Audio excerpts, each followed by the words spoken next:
All right, I'd like to call the meeting to order. Roll call. Very good. I can assist with that. And we have Magali Rodriguez, Present.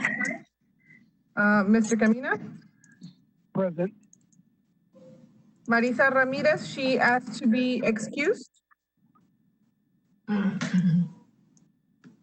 Ms. Flores, Mayor Flores, Ms. Judy Gutierrez, I'm here. Bethany Luna, Mr. Laurel, Here, present. Carlos Mata, and we have a vacant position for District 8. Very good. May I ask who asked to be excused, Eileen? Yes, Marisa Ramirez.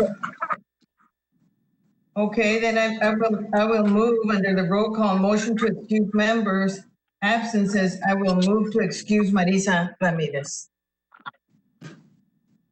I second. Very good. Motion adjourned.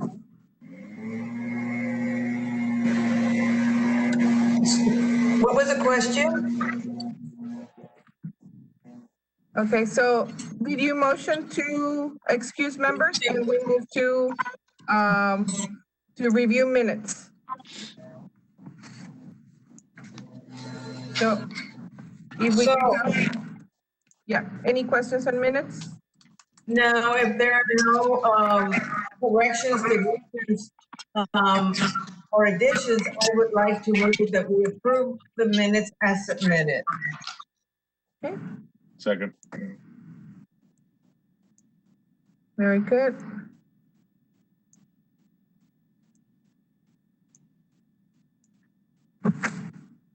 Then we- I would like to also include in that motion, as I noticed here on the agenda, with revised minutes for the meeting of 1/9/2020. Correct, That's right? yes. Okay, so I would like to include that in my motion, to approve the revised minutes for 1/9/2020 and the minutes for 3/5/2020.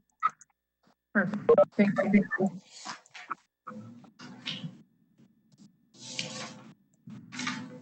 I think somebody else just joined. No, it was me. I don't know for some reason my WebEx frozen. I'm gonna call for the question for the approval. Mr. Camina, would you call for the question?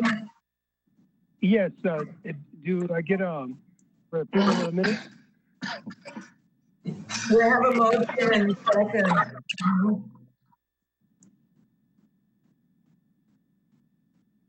Eileen, you may want to. Yeah, if we have a motion to approve the minutes for 1/9 and for January, and the price for January and the minutes for February Yes. and for March. I'm sorry. Okay, and next we have our finance report.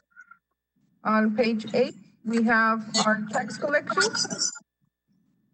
And on page 8, we have our finance. Just to give you a quick update, given the current situation with COVID-19, we took precautionary measures. Can I inject a quick? There's a lot of noise that I hear from other. Can we all go to mute? Well, if we're not speaking. Okay, I muted everybody, but just unmute yourself. Okay, so just to update you on the budget, we took precautionary measures. We didn't know how much we were going to be impacted back in when we started in March, and so just looking at what other destinations were going through, looking at what the state was projecting, we made the decision of cutting a lot of our current budget just to have some savings that could help us in case we need to cut our budget for the following fiscal year. So we reviewed all of our budget. We reviewed all of the pending items that we had. Obviously, we gave priority to things like advertising that we know are going to help us bring visitors back, and anything that was cherry on top of the sundae, we try to cut and save those monies. And so we put all those monies in a restricted reserve line so that we can make use of them in case we need additional funding to cover us for the next fiscal year. Just wanted to let you know. So we are trying to be very, very financially and fiscally responsible, just to make sure that, because we don't know, there's a lot of uncertainty. So we want to make sure we have for everything come the new fiscal year.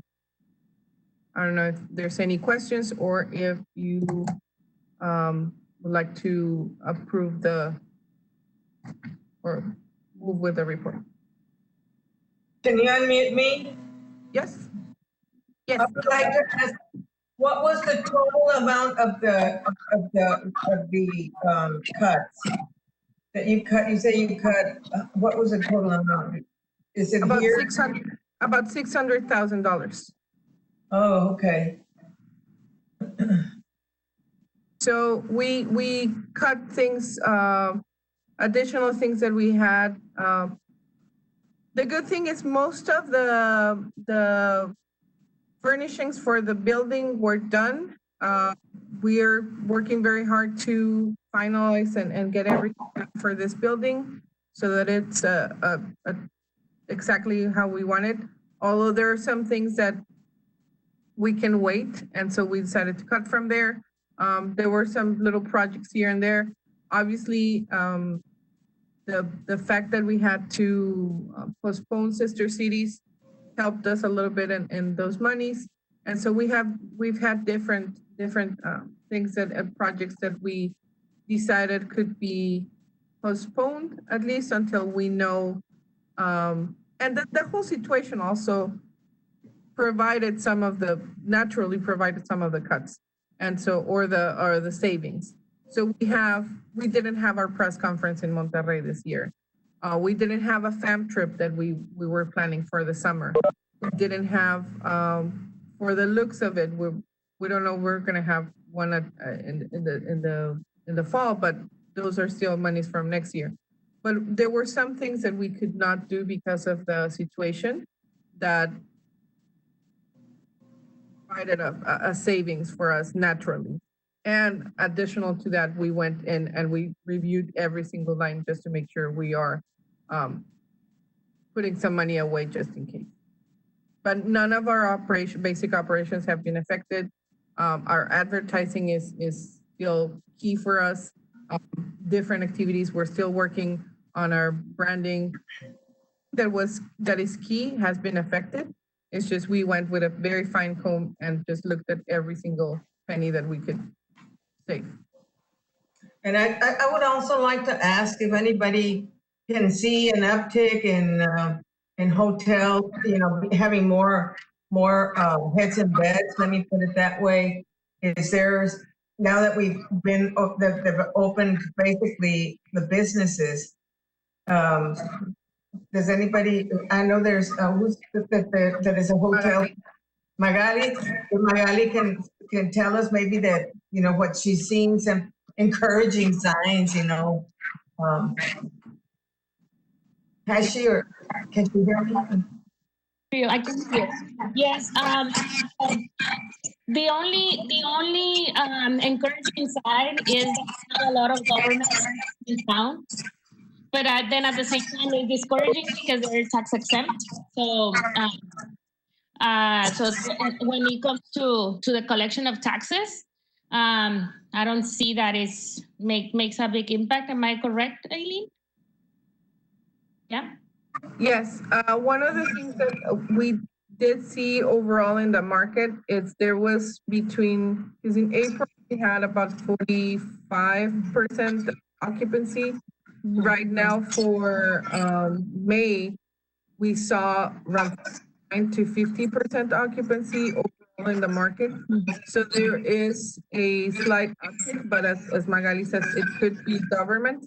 So we still have, or in a lot of cases is government. So we need to see how the occupancy versus the collection match to see if we're getting other businesses. Yeah. We saw an increase last month in some of the segments, but it's more on the economy side. So I believe a lot of drivers, truck drivers, just transportation, but we haven't seen a lot of corporate, a lot of retail, of course, non-visitors from Mexico. So it's still in the same situation. I think we're going a little bit backwards. We saw a decline this week versus the spike we had been experiencing for the past 2-3 weeks. It was getting better and better. We went backwards. So I expect that it's gonna keep going down after. Yeah. So I wish that I had better hopes, but I don't think it's gonna happen right now. And that is why for us was very important to make those cuts early, because we don't want to be in a position where we already spent all the money. We don't know what's going to happen. And so that's why we made the decision of doing that early in the game, so that we could be better prepared. Well, that was very, very, very, very good on your part to be able to do that and take a wait and see and save that money, because we are going into the final stretch of the year, you know. So let's hope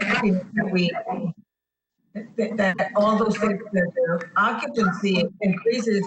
Other than government doesn't contribute anything to the taxes, you know. So. Yeah, government is really big right now, so that can give you like fake results, right? But the other thing is that we have to consider what's happening in other markets. In other markets, things are way worse than that. And I think that we have been blessed. We have variety of sources of business. So, but yes, definitely government is taking the difference for most of the hotels right now. Well, let's just pray that that we get to the point that, and right now we're at a horrible time, because of this uptick, in infections of the coronavirus, especially here in Laredo, and everybody, everywhere you go, you don't have, even at Mass, and I can tell you this, and Eileen can tell you too, that people are not going out. Yeah, no. No, they're not going out, and we're just gonna have to just hold fast and pray that everything gets better in the next few months. And that everybody stays safe. Yeah. If we get to a point we were going down and people were, and that was a double-edged sword, but people were relaxing, they were starting to go out, we started to see increases in some destinations, but it's a double-edged sword. So people started going out and the cases start going up. So we certainly, as a community, as a state, as a country, we need to figure out what's the balance between going out and not spreading the virus. For sure, that's the most important thing, not to contaminate or get contaminated. I think it's our safety. The health and safety of the people are the most important ones today. Yeah, definitely. Any additional questions on our finance report?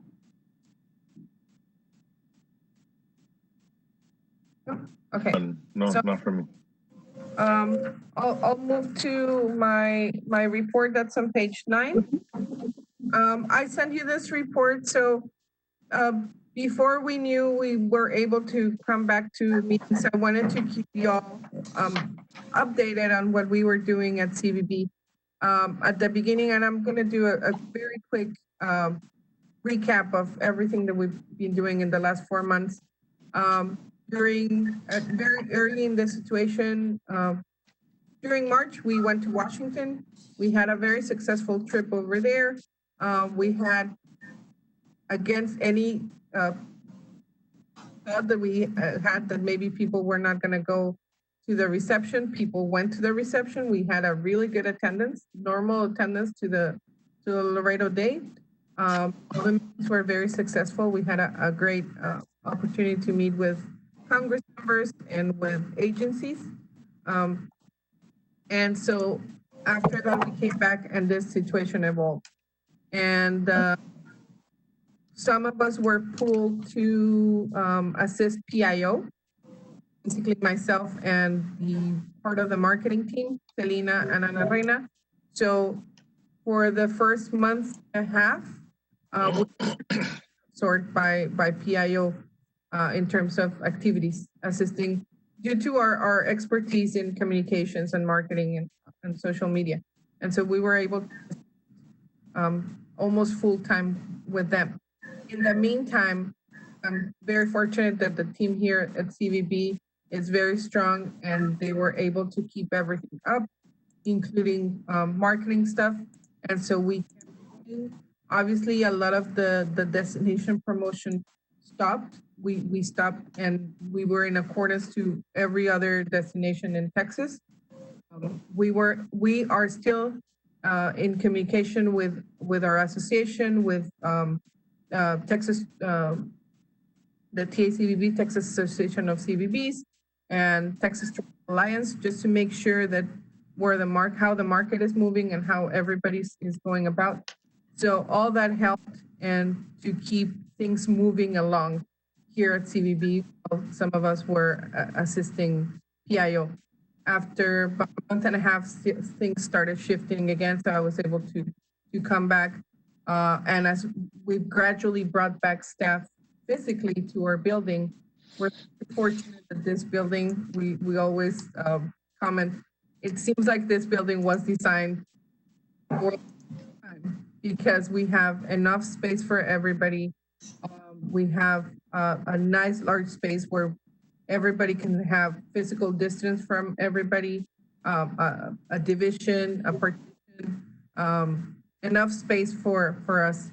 And so at one point also, I have to say, some of our staff was assigned to the COVID. So we had 2 to 3 people, depending on the time of the month.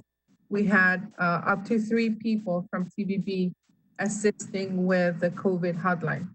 And so this allowed for us to have people that would normally be answering phones or welcoming visitors, which we didn't have because our office was completely closed.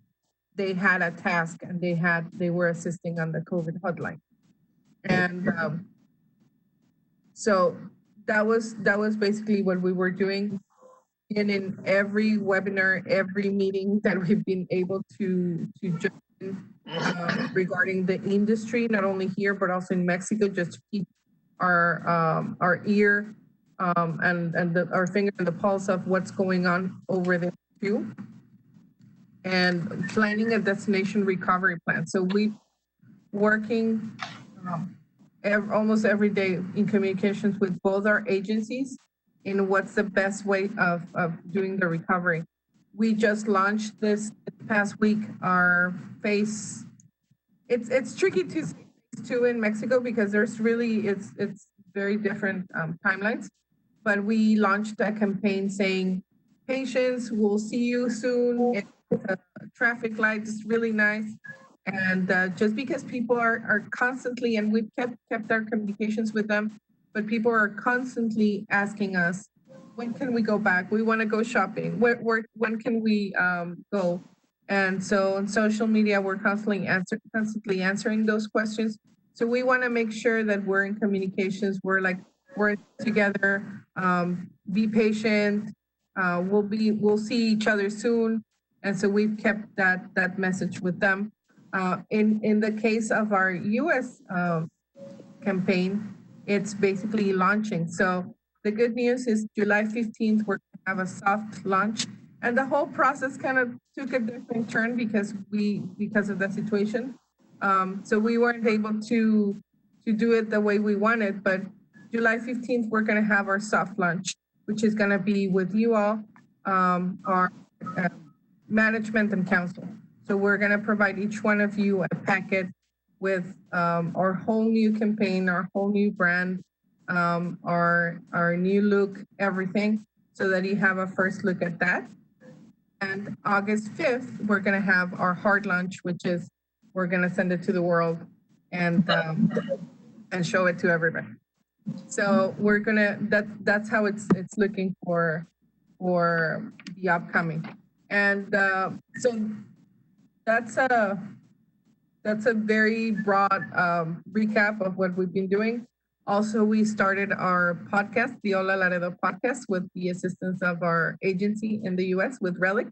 And so now you can go to any platform where you listen to your podcasts, and you can download the Hola Laredo podcast. We've done it already. The first one dedicated to history because of the 265th and 80th anniversary. That was our pilot show. And the second one dedicated to golfing at the Max.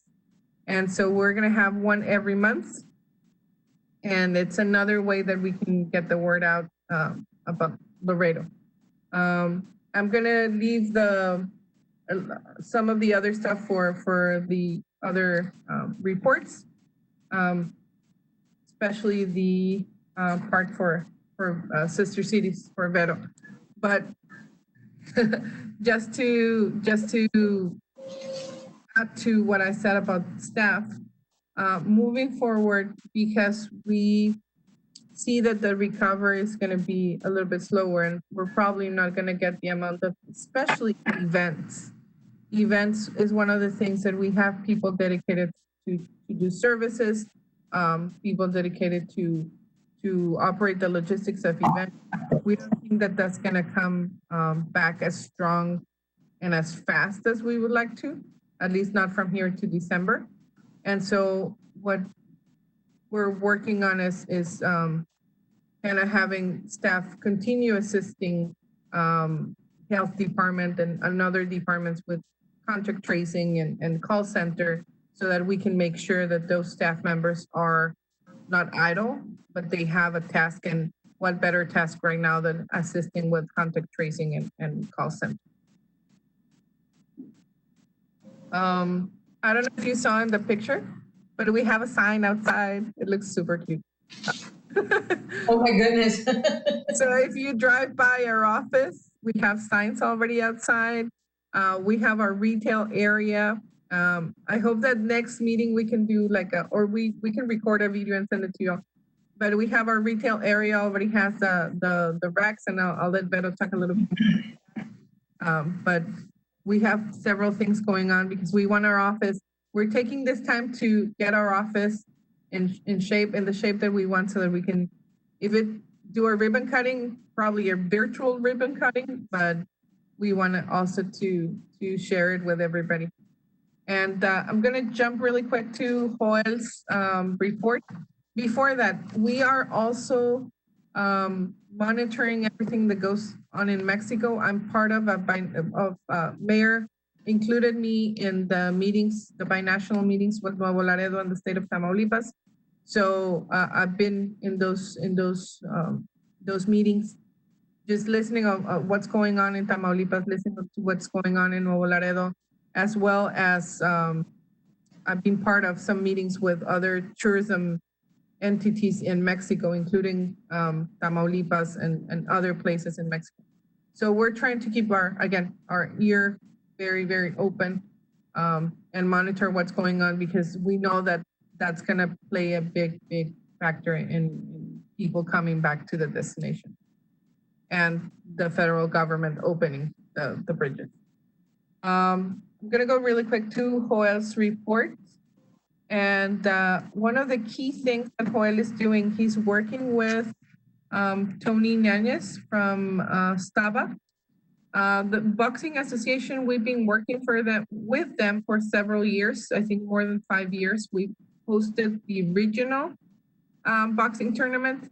But this year, because of the situation, they don't want to have a national massive event. Rather, they want to have national state events. So they're gonna, because they've had such a great experience in Laredo, they decided just to come to us and say, can we do this? And so we've had several meetings. Joel has led several meetings with Staba, with the arena, in looking at the feasibility and organizing this event here in Laredo that would bring a lot of business to the hotels, because we're talking about 400 to 500 boxers, plus their coaches, plus staff. And so that would mean, especially for the hotels in the area of the arena, that would mean a lot of business. So that's set for August. And he's also working with other, most of the events that we had, obviously the conferences, the meetings and sports events that we had for spring and summer got postponed. But boxing was one that they had already mentioned that they wanted to bring a tournament in the fall. And then they came back and said, well, fall, and we want to bring the one in the summer. So Joel has also been working with Port Laredo. We've been working with Bridge, with Airport, and just an economic development, and making sure we're assisting them and them having all the tools so they can go and promote the port. Any questions on my report or Joel's report? No? Okay. We'll move on to Vero. Am I on mute? Good morning, everybody. My report, basically we've done, like Eileen said, we're working on our building. I'm working on the retail space. Actually, that right now, I believe right now the girls are already putting some items there on the realtor space. It's really nice. We got some, Public Works came and helped us build to mount some racks that we have where you hang things on the walls. It's really nice. I hopefully, soon we could share that with you. We're putting some of our promo items. We're also, if you know of anybody, we're also reaching out to our partners that have, items that would like to sell in our space. And soon, as soon as we open our office to the public, then we'll be offering that other service as well, souvenirs and all that great stuff that Laredo has to offer. We are reaching out to a lot of local artists so we can have unique pieces. So, one of the things that I, looking for is a lot of the, like stuff that's very, like, that represents our history. So we've been reaching out and seeing if we could get some more items to sell and to offer it to our visitors. With, hopefully everything, we're trying to make it look as pretty and inviting as we possibly can. But right now, I guess everything is trial and error, and we're just trying to work around what we can and what we looking the positive of the situation and trying to move forward to be ready whenever we have, we're ready to invite everybody to our new office. It's beautiful. Nonetheless, I'm also working on Sister Cities Online. That we want to do a website where we could offer our virtual visitors what we had in, or at least some of what we have in our Sister Cities Festival. Unfortunately, we did, we had to come to the conclusion to cancel the festival this year because of the pandemic, but we are trying to keep ourselves alive and in our visitors first choice to come to Laredo and visit us, especially for July. We had numerous calls asking, prior to canceling if it was still going on. And it's sad. Everybody's very bummed out when we've spoken to our visitors about Sister Cities. I think this time we saw the impact that Sister Cities has and how many visitors do come to our city because of that event. A lot of the people that I spoke to were did tell me that they planned their trip or their summer trip in surrounding the festival. So now we're looking into launching our Sister Cities online maybe late fall, I mean mid fall or late like November, just because of the work that has to be developed to do a whole new website with, we're looking into getting obviously kind of like online shopping, but then also give the cultural and the, having videos of people that really do like the experience of coming to the festival. But we also want to give the those that just want to come in the website, shop and leave, those two options, but we don't want to lose the cultural and the art that Sister Cities offers, in a regular scenario at the arena. I don't know if you have any other questions.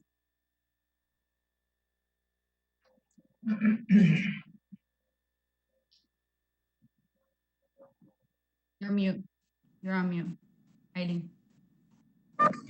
Before this peak, a lot of people were asking us like, why did you cancel? Couldn't you have figured it out?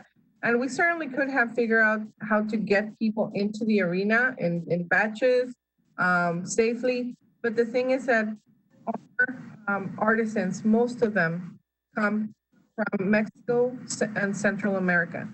And the timeline of the impact of the virus in those regions is very, very different to the timeline and the impact of the virus in the US. And so they are behind, or they were hit later. And so they are not, at this point, they would not be able to travel because of that situation. And so we identified that early in the, that was one of the advantages of being part of that PIO team. We were tracking everything every single day. And so very early, we identified that Mexico was 3 to 4 weeks behind in how the virus impacted them. And so based on that, we were able to make this decision of not having Sister Cities in July and basically moving it to next year. Now, the idea with the website is that it's going to be, it's something that we're going to launch in, as Vero said, in the fall, but it's something that we're going to be able to grow and have it as an add-on. It's going to complement our festival once the festival comes back next year, hopefully. And so we don't see it as a one-time. It's more of a, now we're going to be, it's going to be a tool that we're going to be able to use to bring more people once the festival comes back. Yeah, it would seem like a long thing for the long run. It's maybe the stuff that we're looking to add to our festival that we had spoken that was going to happen this year. Unfortunately, we couldn't have it or host it, but we're looking forward to grow this event and to make it much bigger than it's already gone to its limit. I think we have to go to the second phase, and that's what we're working on. And I think this opportunity of doing it online and maybe having it year round, obviously limiting the vendors, but having that option that will still keep on coming back to see, to have it year round and have them, maybe we'll have a little like bazaar thing with Sister Cities around the city. There's many ideas that we've been working on, but that I'm working on, especially with Hispanic International, that are one of the biggest pillar of us that to assist us to get the vendors and assist us to do all this. And I mean, we do the logistics, but they do the recruiting of our vendors and we're working together. So we're looking into just having this time to think and to put things in perspective, and trying to grow and making the night event that we've been looking forward to and just help just having ideas to make it bigger and celebrate what it is. I mean, it's a huge event. A lot of we're one of the best festivals because of how much they sell and the attendance. And a lot of other cities try to come and copy us. So I think we can go to the next level and kind of shake things out. Any questions on Laredo's report? No, I just hope it's a better news, it's just us having to wait, and we understand the circumstances, and I could just imagine, all of you, at the QEB, having to do things so differently because it's, you're all about outreach, bringing in people, and it's about people. So I just want to commend all of you for doing the best that you can and under the circumstances. So hopefully next year we'll have a great festival next year. We hope so too, and we're looking forward to that. It's like I always tell, we used to joke around in PIO, it's like, have patience, this is our first pandemic. I hope it's not. I hope our only one. And so moving, if there's no questions for Vero, moving on to Selena's and on marketing. As I mentioned, our marketing team has been working very hard, not only in our marketing campaigns, but also in PIO. And so they've been key. Selena has been key in getting all those PSAs out for COVID, and also in getting our campaign with Relic ready and our campaign with our agency ready. So we're working together, the whole marketing team, in getting all that out there so that people can see information and they're properly informed of everything that's going on locally. But we also wanted to promote our restaurants, our hotels, and to the locals. While people start to come in, we know we have our locals, and a lot of people have been in their homes for months. And so we wanted to promote the idea of the staycation of Shop Local. There was a lot of questions about Shop Local because we have franchises that are owned by locals. We have stores that are owned by locals. So we started shifting that message to shop in Laredo. And so, and basically shop wherever you're gonna support a Laredo family, support people in your community. And so that is very important for us, that people choose right now Laredo so that we can support each other and we can help each other sustain those businesses.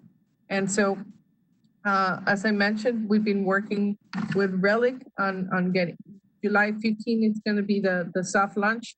All of you are going to be receiving a packet with everything that we're doing for the new campaign. And the way that was divided is we have 3 phases of the new campaign. And so you're going to see our actual campaign, and then you're going to see a version for during the COVID pandemic. And so there were some changes in the wording so that people know that we are aware of the situation that's going on, that we're not saying come right now, but we're saying come when you feel comfortable. And so you're going to see those two versions. Let me see.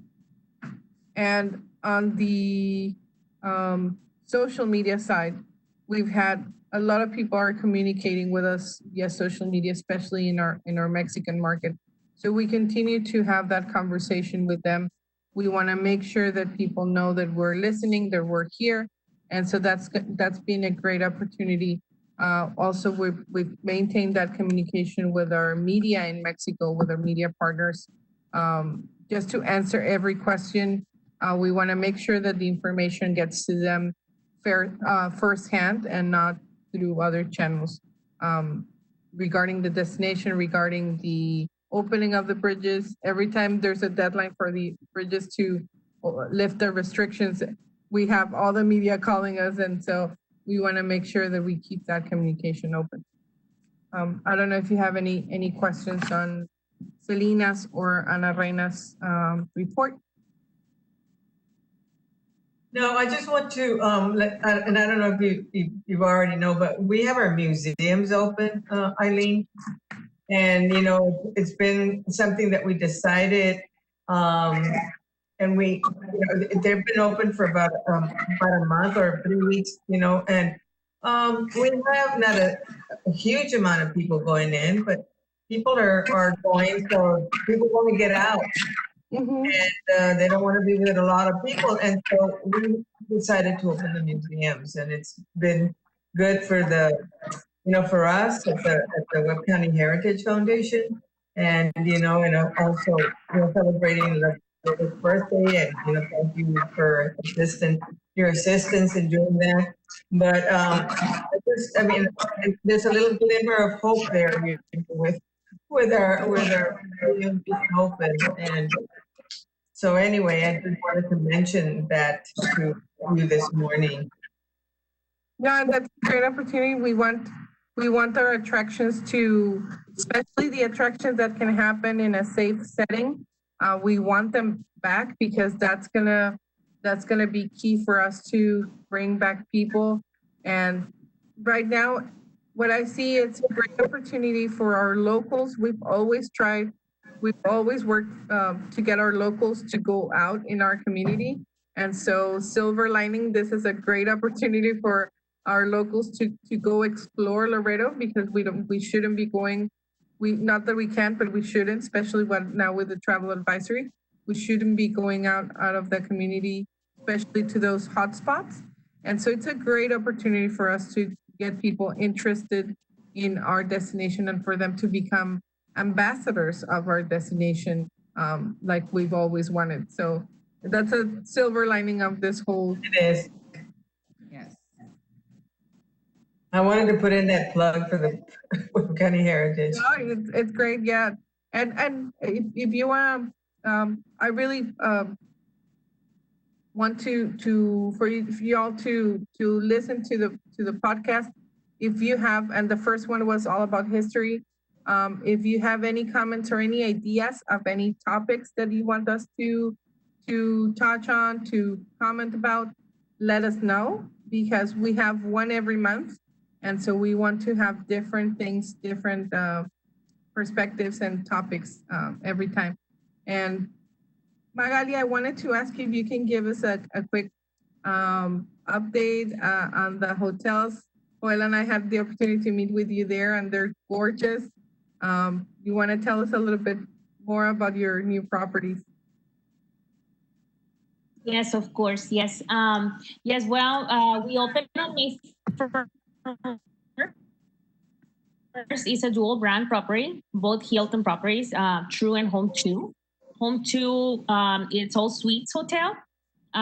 We have a very, very unique type of setup, very big lobbies, a lot of space for people to hang out after working hours. We have a pool table, we have a game room, foosball table, plenty of board games, plenty of workspace, individual pots.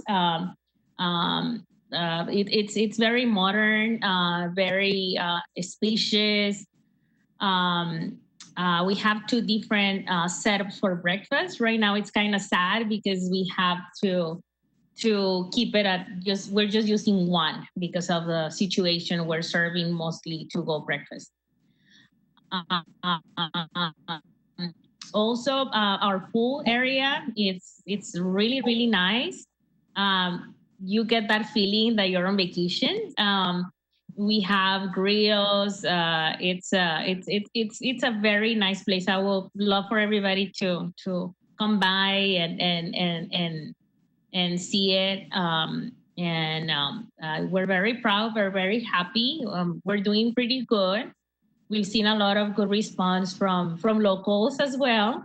And yeah, little by little, we're getting there. Actually, last night we had our first sold out night. Yeah, so we sold out one of the hotels, Wow. the home two for extended stays. Yes. So yes, we're very excited, very happy. We also have our meeting space. Our meeting space is also very nice. It's a good size. It's not your huge room, but it's plenty of good space to host meetings or social events. We also have the capacity to break it into rooms, and we have also a boardroom. So we're here for Laredo. So yes, and anything that you guys need, or if you're looking for a place to meet or anything, our rooms are very spacious, and right now we have lent our space for organizations that are hosting their board meetings and stuff like that. So if you ever need anything, feel free to reach out. Yes. Wow. Yeah. Congratulations. Thank you. Sounds like they're absolutely fabulous. I hope and wish you a lot of success. I think Yeah. that's what we want to see. That sold out that you said right now, the music to our ears. Yes. But once again, it's a big part for government. So that's what's happening at those extended stays. So which is pretty good, right? It's good for the hotels. It's good for us as well. The other ones they're not doing as well, especially the mid range hotels like Quinta is struggling as the other side. The two is that segment that is having a hard time. The economy is doing a little bit better than extended stay is doing wonderful. Yeah, but it's okay. We're gonna get better. We're gonna get we're gonna come strong. We haven't laid off anybody. We're keeping everybody on our payroll. So we continue to get busy, and it's a good opportunity for everybody to get better and to get stronger. And yeah, we're trying to do that. We're remodeling La Quinta as well. So yeah, so a lot of exciting things are happening. Yeah. Wow. Well, congratulations, and keep on doing what you're doing, Maddie. You're good at what you do. Thank you. Thank you. You all do such a great job, and the property is so nice. Both properties. I mean, the whole thing is just gorgeous. So anybody can go in and just go and see what's there available, Magali, or Yes, of course. Whenever